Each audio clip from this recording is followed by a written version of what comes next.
the South Asian Autism Awareness Center, also known as SAAAC, is performing an original musical this week. Amma, Where Are You? Is a story of grief and resilience featuring autistic and non-autistic actors. The performance is on Friday, right in the middle of Autism Awareness Month in Canada. CBC's Juliana Romanek went to a rehearsal, and came by to tell us about it. Good morning. So what is Amma, Where Are You about? So it's a story about a girl named Mira with nonverbal autism. Her mother is her main caregiver, but when her mother dies, the community sort of has to rally around her to fill that gap. Geetha Moorthy is the president of the South Asian Autism Awareness Center, and she's also the director of this production.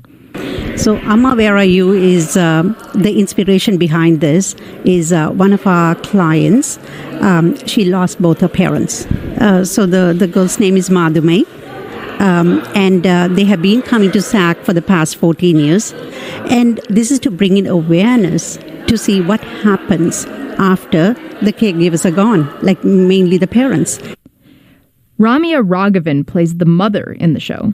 It's a story that she can relate to. Her daughter also has special needs. It is a story that many of us think about on a regular basis. And it's just a very uplifting story of how the family comes together, makes new connections, and just takes over that care. A real family perspective, and brings out love, inclusion, even strength, a lot of different emotions. Now, this is a show that has a cast of autistic and non-autistic actors. Tell us about some of the performers here. So the daughter Mira, she's played by Tanya Moses Rajaratnam. She is a person with nonverbal autism, and she's very good at the choreography. She does several classical South Indian dances, and she also has some lines. There's also Kirishan Thananjeyan. He's a singer in Amma, Where Are You? And he performs in English and Tamil as part of the show. My name is Kirishan. I am 24 years old. I'm performing at Amma, Where Are You? Yeah. I've been going to SAAAC since 2007. I'm a singer, performer, and violin. Are you singing in a group, or are you singing it alone? I'm singing alone, I believe.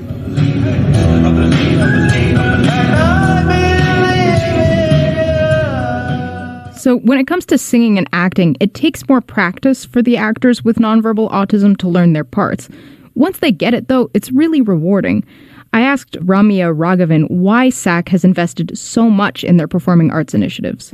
So the people who have autism being part of this production, I feel happy that they have a platform to demonstrate their art and make them feel welcome in spaces that sometimes they don't feel welcome. And so I do feel like the journey that they've gone through, in making this production has provided joy for them. I've seen them practice week after week, and I just see how much they enjoy the music. So what kinds of music can we expect in this show? Well, it's labeled as a musical, but I definitely say it's kind of a dance-focused performance. The music is mostly just pop and classical South Indian music, but there's a really wide range of choreography. There is, in this production, South Indian classical dances. So there's a couple of styles. So there's the Bharatanatyam style, and so you're seeing some glimpses of that over here with the girls dancing. There is also other styles there. My daughter's in this piece. She does a bit of acro. And then you've got kind of the more sentimental love scenes, which is mimicking ballroom. The sentimental dance scenes are mostly duets between the mother and her daughter, and they kind of act out the eternal love between them. Really nice. Now, even in just the past couple of years, awareness around autism has really skyrocketed. Like we are just generally a lot more aware about this condition. Why is SAAAC still pushing for autism awareness? Autism awareness, I'd agree. The awareness has definitely gone up a lot over the last few decades. But when I talked to the president of the organization, she believes that there's not enough awareness about people with nonverbal autism. She knows many families that still need more support. We started this organization 16 years ago. At that time, there was not too much of awareness. And mainly in the community where there are newcomers, there are low-income families, there are language barriers, and people think that it is like a stigma. It could be a stigma like for some families still, and it's a very challenging thing for the caregivers. I'm not too sure how many people realize that. It's a 24/7 for the families.